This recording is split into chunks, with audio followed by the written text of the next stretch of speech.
नमस्कार दोस्तों, मैं हूं डॉक्टर अजय कुमार। दोस्तों, स्वास्थ्य मित्र अजय चैनल को सब्सक्राइब कर लीजिएगा, लाइक कर दीजिएगा और शेयर भी कर दीजिएगा ताकि स्वास्थ्य से संबंधित पूरी जानकारी आपको मिलता रहे।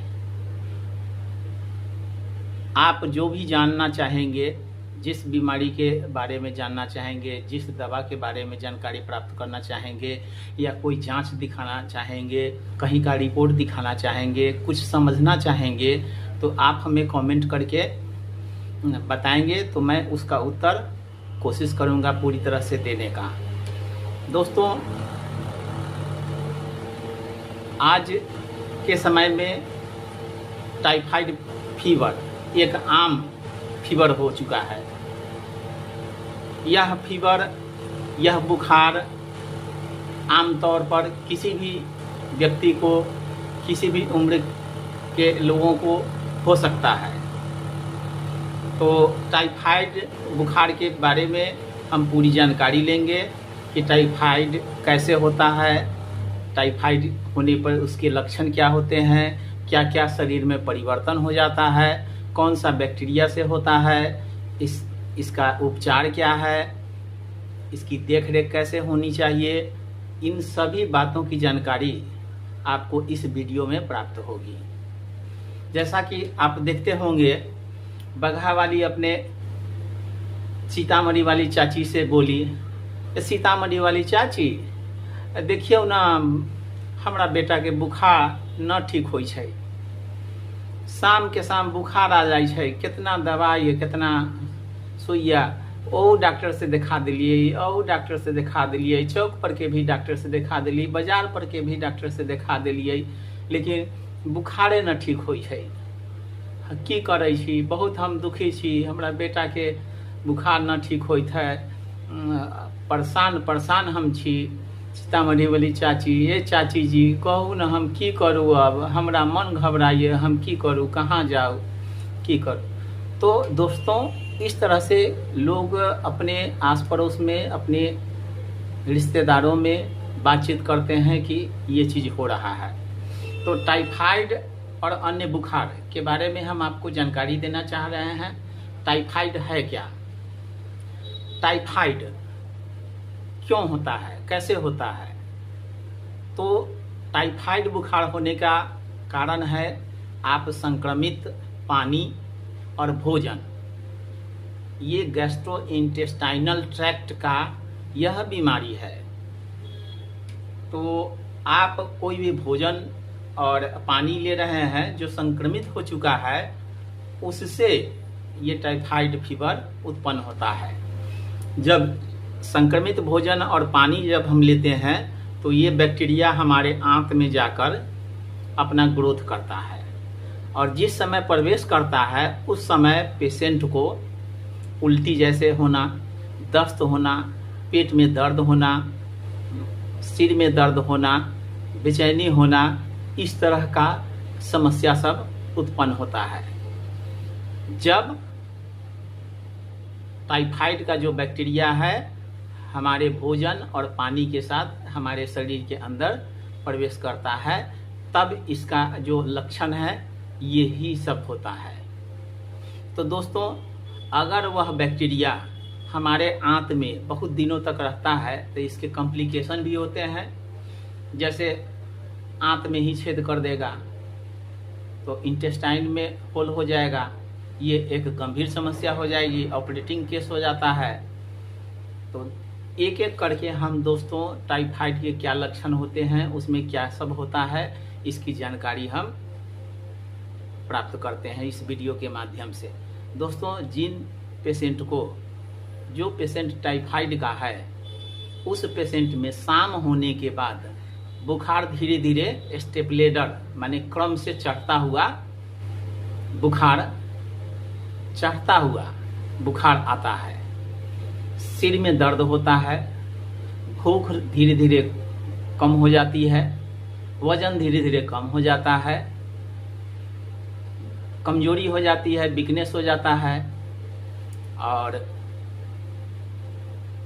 दिन में ज्यों ज्यों सूर्य का प्रकाश चढ़ता है उस प्रकार से धीरे धीरे फिर फीवर कम हो जाता है। दिन में अक्सर आपको 99 से लेकर 101 डिग्री फ़ारेनहाइट तक बुखार निश्चित रूप से रहेगा। फिर शाम को फिर से उसी क्रम से चढ़ना शुरू हो जाता है।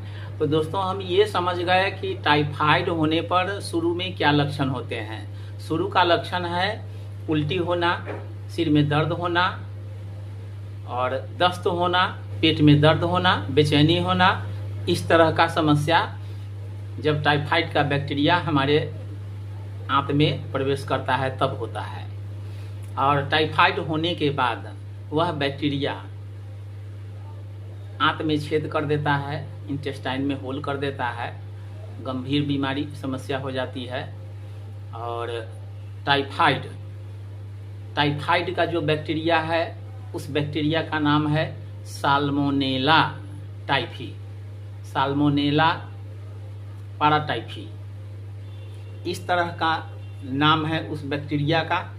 इस साल्मोनेला नामक जो बैक्टीरिया है वह हमारे भोजन और पानी के माध्यम से हमारे इंटेस्टाइन में गैस्ट्रोइंटेस्टाइनल के माध्यम से हमारे अंदर प्रवेश करता है। और जब प्रवेश करता है तब ये सब लक्षण होती है और बाद में ये फीवर के रूप में दिन में थोड़ा सा कम रहेगा बुखार और शाम होते ही धीरे धीरे बुखार चढ़ना शुरू हो जाता है। उसके साथ में सिर का दर्द, सिर दर्द, माथा में दर्द और भूख की कमी, कमजोरी, बुखार, परेशानी, ये सब आता रहता है इस फीवर में।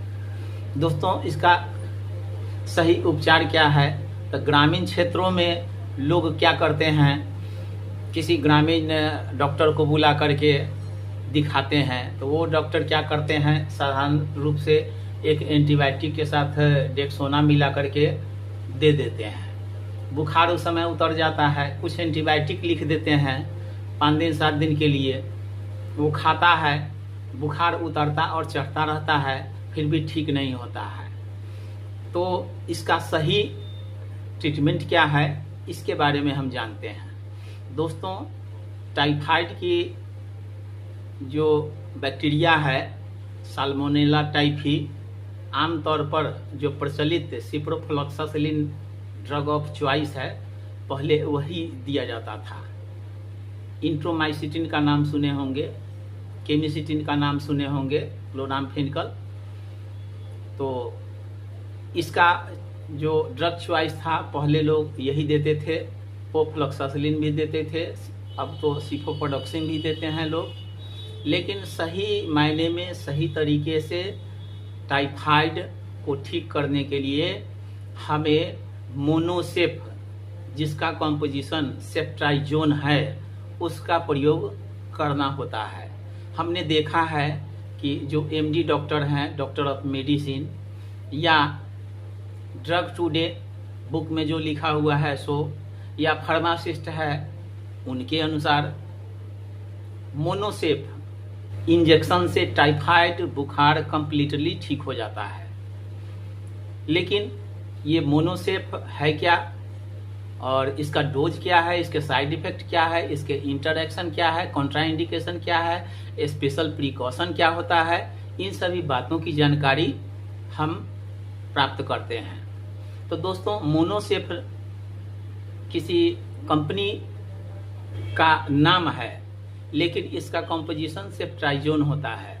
आप मोनोसेफ 1 ग्राम, 500 mg, 250 mg, 125 mg, 1.5 ग्राम ये सब सुने होंगे, 2 ग्राम ये सब सुने होंगे या जानते हैं।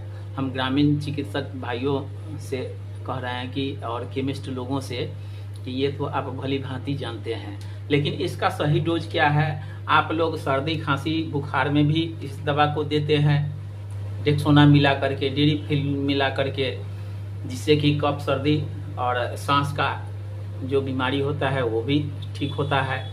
लेकिन टाइफाइड में इसका सही डोज इंडिकेशन मैं बता रहा हूँ। सबसे पहले हम जानते हैं कि मोनोसेफ का जो कॉम्पोजिशन सेफ्ट्राइजोन है वह है क्या। यह सिफेलोस्पोरिन ग्रुप की 3rd जनरेशन की दवा है। जो बैक्टीरिया का जो सेल वाल होता है उसको बनने से रोकता है, जिसके कारण बैक्टीरिया का ग्रोथ नहीं होता है, और जो बैक्टीरिया है उसके सेल वाल को नष्ट करके बैक्टीरिया को ख़त्म कर देता है और हम टाइफाइड से मुक्त हो जाते हैं। इस प्रकार से टाइफाइड बुखार ठीक होता है। तो सेप्टाइजोन है क्या, ये हम समझ गए। अब हम दोस्तों ये जानेंगे कि इसके इंडिकेशन क्या है। इंडिकेशन का मतलब है किन किन बीमारियों में मोनोसेप का उपयोग किया जाएगा, सेप्टाइजोन का उपयोग किया जाता है। तो दोस्तों टाइफाइड जो फीवर है उसमें मेनिंजाइटिस, जो मस्तिष्क आवरण में जो बुखार हो जाता है, मेनिंजाइटिस, इन्फ्लामेशन ऑफ मेनिंजिस जिसको कहते हैं, तो मेनिंजाइटिस जो बुखार है उसमें चलता है। सेप्टिसीमिया का मतलब हुआ कि रक्त विषाक्तता, जो रक्त विषैला जहरीला हो जाता है उसको आमतौर पर सेप्टिसीमिया कहा जाता है। सेप्टिसीमिया को आमतौर पर हम इसी तरह से समझते हैं कि रक्त विषाक्तता हो गया, जहरीला हो गया। तो सेप्टिसीमिया में यह एक गंभीर स्थिति है। यूरिनरी ट्रैक्ट इन्फेक्शन में, रेस्पिरेटरी ट्रैक्ट इन्फेक्शन में, प्रोफाइलैक्सिस इन सर्जिकल इन्फेक्शन, चीर फाड़ करने, कोई भी ऑपरेशन करने से पहले दिया जाता है ताकि कोई संक्रमण न हो, इन्फेक्शन कोई नहीं हो, इसके लिए दिया जाता है। Skin and soft tissue infection, चर्म और जो सॉफ्ट टिश्यू है, उत्तक है, सॉफ्ट, इन सभी रोगों के लिए इसका उपयोग किया जाता है। इंट्रा एब्डोमिनल इन्फेक्शन, जो पेट के अंदर जो इन्फेक्शन हो गया है उसके लिए भी हम इसको चलाते हैं,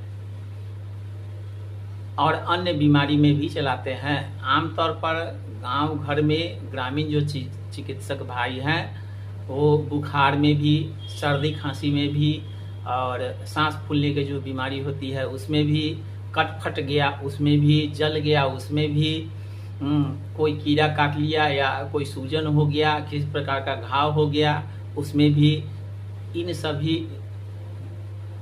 जो समस्याएं होती है ग्रामीण चिकित्सक इसी सब में इसका उपयोग करते हैं। लेकिन सही मायने में जो इंडिकेशन है इसका मैंने आपको बताया, typhoid, septicaemia, meningitis, respiratory tract infection, urinary tract infection, skin and soft tissue infection, prophylaxis in surgical infection, intra abdominal infection and other infection में इसका इंडिकेशन है, इसका उपयोग किया जाता है। सिर्फ टाइफाइड और मेनिंजाइटिस के बारे में हम जानते हैं कि इसका डोज क्या है। जो सही मायने में डोज है वो इस प्रकार से है, जो फार्मासिस्ट द्वारा या ड्रग टुडे में या जो एमडी डॉक्टर है, डॉक्टर ऑफ मेडिसिन, उनके अकॉर्डिंग, उनके अनुसार इसका सही डोज 2 ग्राम सुबह, 2 ग्राम शाम इंट्रावेनस दी जाती है 2 दिनों तक। फिर तीसरे और चौथे दिन 2 ग्राम तीसरे दिन और 2 ग्राम चौथे दिन इंट्रावेनस ही दी जाती है। 4 दिनों के बाद 1 ग्राम इंट्रावेनस डेली करके दिया जाता है, जो 5 दिन या 7 दिन या 10 दिन तक चलता है। टाइफाइड की गंभीरता के अनुसार इसका उपयोग किया जाता है। तो सही मायने में जो इसका डोज है मेनिंजाइटिस फीवर में और टाइफाइड फीवर में, इसका यही डोज है, सही डोज है। और इस प्रकार से 10 से 15 दिनों में, 21 दिनों में किसी भी प्रकार का टाइफाइड बुखार हो या पैराटाइफी भी साथ में हो तो वो ठीक हो जाता है। दोस्तों अब इसके कॉन्ट्राइंडिकेशन क्या है, निषेध क्या है, किन व्यक्ति को नहीं देना चाहिए। तो जो हाइपर सेंसिटिविटी वाले, अति संवेदनशीलता वाले जो पेशेंट है, उन पेशेंट में मोनोसेप का उपयोग नहीं करना है। इसका स्पेशल प्रिकॉशन क्या है? स्पेशल प्रिकॉशन का मतलब ये है कि मुख्य जो सावधानी है क्या रहना चाहिए। तो मुख्य सावधानी इसमें ये बरतना है कि हेपेटिक और रीनल जो समस्याएं होती है, हेपेटिक और रीनल समस्याएं जैसे लीवर और किडनी से संबंधित जो रोग है उसमें सावधानी पूर्वक देना चाहिए।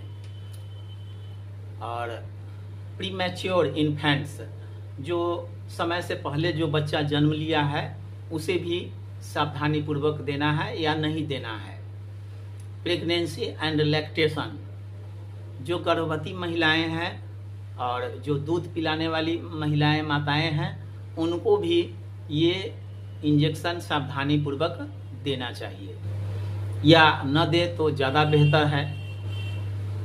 तो इसका इंडिकेशन, इसका dose, Contra indication, special precaution आप समझ गए।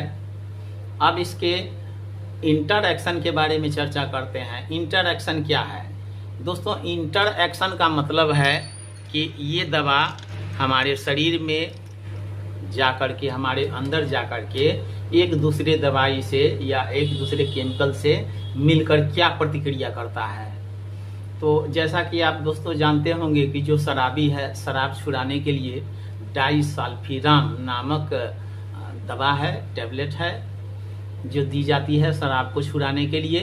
तो डाइसल्फीराम जब हम शराब छुड़ाने के लिए पेशेंट को देते हैं तो पेशेंट में कै दस्त, बेचैनी, घबराहट, पल्स और हार्ट का रेट चढ़ना और घटना, शरीर का तापमान बिल्कुल खराब हो जाना, बेचैनी, बेहोशी, मूर्छा, ये सब समस्याएं शराबी जो पेशेंट हैं जो इस दवा का उपयोग कर रहे हैं उनमें ये सब परेशानी उत्पन्न होती है। ठीक उसी प्रकार से, इसी प्रकार का लक्षण जब हम शराब पिए हुए रहते हैं, जो शराबी है शराब पी करके और उसके अंदर जब हम मोनोसेप इंजेक्ट करते हैं तो वो दोनों आपस में मिल करके, जैसे डाइसल्फीराम नामक जो शराब छुड़ाने वाली दवा है इसका जो प्रभाव पड़ता है, ठीक उसी प्रकार से सभी लक्षण उसमें दिखाई देने लगते हैं। तो इसका इंटरएक्शन यही है। साइड इफेक्ट इसका क्या है? तो आमतौर पर एक्यूट डायरिया हो जाता है, डायरिया, दस्त होना, पेट में मरोड़ होना, सीडोमेम्ब्रेनस कोलाइटिस मीन्स बड़ी आंत में सूजन हो जाना, कब्जियत हो जाना, कंस्टिपेशन होना, पेट में दर्द होना, इस तरह के कॉम्प्लिकेशन होते हैं। इसके साइड इफेक्ट इस प्रकार का है। तो दोस्तों हमें लगता है कि टाइफाइड बीमारी के बारे में और उसका जो उपचार सही डोज है मोनोसेप का, उसके बारे में आप लोग समझ गए होंगे। वीडियो थोड़ा लंबा हो गया है, इसको ध्यानपूर्वक एक बार नहीं 2 बार सुन लीजिए ताकि आपके परिवार में किसी को बुखार हो तो हम मिलाएं कि टाइफाइड बुखार तो नहीं है। अगर है, यह लक्षण अगर मिलता है तो हम योग्य डॉक्टरों से मिले, जो अच्छे डॉक्टर हैं उनसे मिले। यह वीडियो आपको सिर्फ जानकारी के लिए है। यह एक शक्तिशाली एंटीबायोटिक है, इसका प्रयोग ना करें। इसका प्रयोग डॉक्टरों की देखरेख में होनी चाहिए, इसलिए इसका प्रयोग खुद से ना करेंगे। और ग्रामीण चिकित्सक भाइयों से और अन्य डॉक्टरों से मैं अनुरोध करता हूं कि जब आप मोनोसेप और डेक्सोना मिलाकर देते हैं तो साथ में अन्य कोई एंटीबायोटिक न दें। वैसे तो बेटनीसोल, डेक्सोना, वाइसोलोन ये सब नहीं देना चाहिए। ग्लूकोकॉर्टिकोइड्स और कॉर्टिसोल ये ड्रग हैं जो हमारे किडनी पर बुरा प्रभाव डालता है, इसलिए इसका उपयोग नहीं होना चाहिए। फिर भी अगर फर्स्ट डोज में अगर आप देते हैं तो कोई बात नहीं है, लेकिन उसके साथ में जो आप अलग से antibiotic, double antibiotic, triple antibiotic को 4-4 एंटीबायोटिक के साथ आप सभी डॉक्टरों को देखे हैं देते हुए, जैसे सिफोपोडोक्सिम और ओफ्लॉक्सासिलिन के साथ हो गया मोनोसेप का उपयोग। कोई डॉक्टर प्लेन ओफ्लॉक्सासिलिन चलाते हैं, कोई डॉक्टर सिफोपोडोक्सिम प्लेन चलाते हैं, कोई डॉक्टर इसके साथ एजिथ्रोमाइसिन का प्रयोग करते हैं, एजिथ्रल का प्रयोग करते हैं। कोई एमॉक्सिसिलिन का उपयोग करते हैं। तो इस तरह का जो कॉम्बिनेशन करके जो हम ड्रग देते हैं एंटीबायोटिक, वो देना बिल्कुल गलत है, बिल्कुल गलत है, जो हमारे पेशेंट के ऊपर बहुत ही बुरा प्रभाव डालता है। इसलिए इस तरह का एंटीबायोटिक साथ में न दें और योग्य डॉक्टरों के यहाँ रेफर कर दें। अगर नहीं समझ में आता है तो सामान्य जो फीवर है उसमें आप काम करें, लेकिन जो गंभीर समस्याएं लगती है, जो आपके समझ में नहीं आता है, वो हाई इंस्टीट्यूट या सदर हॉस्पिटल या अच्छे नर्सिंग होम और डॉक्टर ऑफ मेडिसिन जो डॉक्टर हैं उनके पास रेफर कर देना चाहिए। दोस्तों, ये वीडियो सिर्फ जानकारी और जानकारी के लिए है। अगर आपको ये वीडियो अच्छा लगा हो तो इस वीडियो को आप लाइक, शेयर और सब्सक्राइब कर दीजिएगा। बेल आइकन को भी दबा दीजिएगा ताकि अगले जो भी वीडियो हम डालें जानकारी के लिए वो आप तक पहुँचे। साथ में आप किसी भी प्रकार का प्रश्न या कोई रिपोर्ट दिखानी हो तो, या किसी मेडिसिन के बारे में जानना हो तो, या किसी बीमारी से संबंधित जानकारी लेना हो तो, इन सभी परामर्श के लिए आप निःशुल्क हमसे बेफिक्र होकर आप हमसे सहायता ले सकते हैं। हम इसके लिए तत्पर रहेंगे। धन्यवाद दोस्तों, धन्यवाद। ये वीडियो तो लंबा हो गया है, फिर भी ये जानकारी देना हमारे लिए अच्छा था। हमारे ग्रामीण इलाकों में जो ग्रामीण लोग हैं वो नहीं जानते हैं कि कौन सा बुखार है, किस डॉक्टर से दिखाना है, कौन सी दवाइयाँ देना है, और किसी के पास चले जाते हैं, किसी दुकान वाले से दवा ले लेते हैं। 10 दिन, 20 दिन, 1 महीना इस प्रकार से टाइम को बर्बाद कर देते हैं, बीमारी को गंभीर बनाकर तब अच्छे डॉक्टर के पास पहुंचते हैं। जब सीरियस कंडीशन हो जाता है तब पहुंचते हैं। इन सभी बातों को ध्यान में रखते हुए मैंने आपको ये वीडियो बना करके आप लोगों तक पहुंचाने का कोशिश किया हूं।